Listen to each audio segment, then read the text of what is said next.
Welcome to the Deep Dive. Today we're looking into something really interesting out of South Korea, specifically a housing application in Gwacheon. It's actually set a national record, and it tells us quite a bit about housing, long-term thinking, maybe even dedication. Yeah, our mission today really is to unpack this. What does this record actually signify? Why did it happen? And, what broader lessons can we draw from it about housing markets, about planning for the future? We want to help you get the why behind the news. Exactly. And we're basing this on a pretty fascinating news report about public rental housing in Gwacheon. It highlights some, frankly, astonishing details about commitment. Okay, so let's dig in. The headline fact, get this. A successful applicant for one of these public rental units in Gwacheon. They had savings in their housing subscription account of over 38 million Korean won. Now, just pause on that for a second. That's not just a lump sum appearing out of nowhere. It means someone consistently saved 100,000 won every single month for 31 years and 7 months. It's just wow. And apparently that's the highest amount ever recorded for any public housing applicant, like for sale or rent in South Korea. The sheer patience. It's staggering. And what's really striking here is what it says about the competition. The commitment involved, just for context, the cutoff line, like the minimum savings needed to even be considered in this round, was 28.7 million won. Wow, 28.7 million just to get in the door. Exactly. And that's way higher than the previous record for public sales apartments, which was around 25.5 million in Seoul Domjaku district back in 2023. So the bar is clearly rising very fast. Right. So the big question then is, why? Why pour over 3 decades of savings into a rental unit, it seems? Counterintuitive at first glance. Well, if we look a bit deeper, connect the dots, you see it's not just a rental. Not really. These are designated as 10-year public rental homes, okay? But here's the crucial part.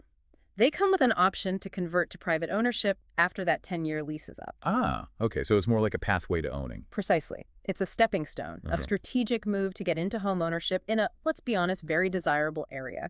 That changes the whole calculation. And I assume the terms of that conversion are pretty good. Very good. That's the draw. Occupants get the first right, the priority to buy their unit. And crucially, the price isn't full market value. It's set at roughly 70% of whatever the surrounding market price is at the time of conversion. 70%. Okay, that's a significant discount. And for this specific development, the Gwacheon Gran Reve Desiang, when would that conversion happen? The schedule currently points to September 2033. So yes, it's a long game. 10 years out, more or less. Right. But think about the potential value.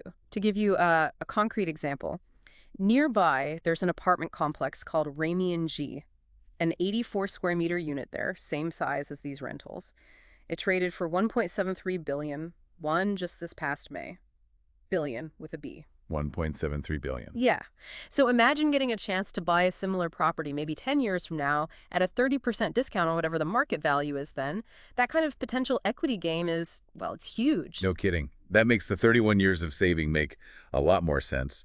And I guess other things are boosting demand too, like the apartment size. Definitely. 84 square meters, it's often called the national housing type in Korea. It's a very popular standard size for families. Plus, Gwacheon itself, it has this reputation, right? For being a city where housing prices tend to appreciate and appreciate quickly, it's seen as a prime location. So a hot market, popular unit size, and this amazing conversion deal. Exactly. But there's actually another layer here, another dynamic element. Gwacheon City is apparently in talks right now with LH, that's the Korea Land and Housing Corporation, the government agency running this one. They're negotiating for an early conversion, possibly pushing it up to as soon as 2028. 2028. So it's potentially cutting the wait time in half. Is that even allowed? It is, yeah. There's a provision in the Public Housing Special Act. The enforcement decree allows for early conversion after just half the lease term, so 5 years in this case, if the developer, LH, and the tenants both agree. Interesting. So that possibility must add even more fuel to the fire. Yeah, absolutely. It introduces this element of, let's call it strategic anticipation. You're not just betting on the 10-year value, you're considering the possibility of an even quicker path to ownership and equity. It shows people aren't just saving blindly, they're really thinking long-term, weighing possibilities, positioning themselves. Okay, let's touch on the application process itself. The source mentioned LH was recruiting just 10 preliminary residents. 10 spots. That's it. And how many people applied for those 10 spots? Get ready for this. 18,284 applicants. 18,000. for 10 spots. Wow. Tells you everything about the demand, doesn't it? And the eligibility was pretty strict. Had to live in the Seoul metropolitan area, couldn't own any other home, obviously. And the selection, purely based on the total amount saved in that dedicated housing subscription account, highest savings win. So money talks, or rather savings talk, and only 2 get to move in right away. That's right, 2 for immediate occupancy, the other 8 go on a waiting list for when units free up. Okay. And what about the rental costs in the meantime, before any conversion happens? Right, it's not free, of course. Right. There's a deposit, a fairly substantial one, 128 million won, and then the monthly rent is 920,000 won. Contracts are renewed every 2 years until, that potential conversion point arrive. So it's still a significant financial commitment even during the rental phase. Oh, definitely. But for these applicants, clearly, the calculation shows that the potential long-term gain, that discounted ownership down the line, outweighs the upfront and ongoing costs. So when we step back, what we're seeing in Gwacheon, it's more than just a housing stat, isn't it? It feels like it challenges how we normally think about renting versus owning.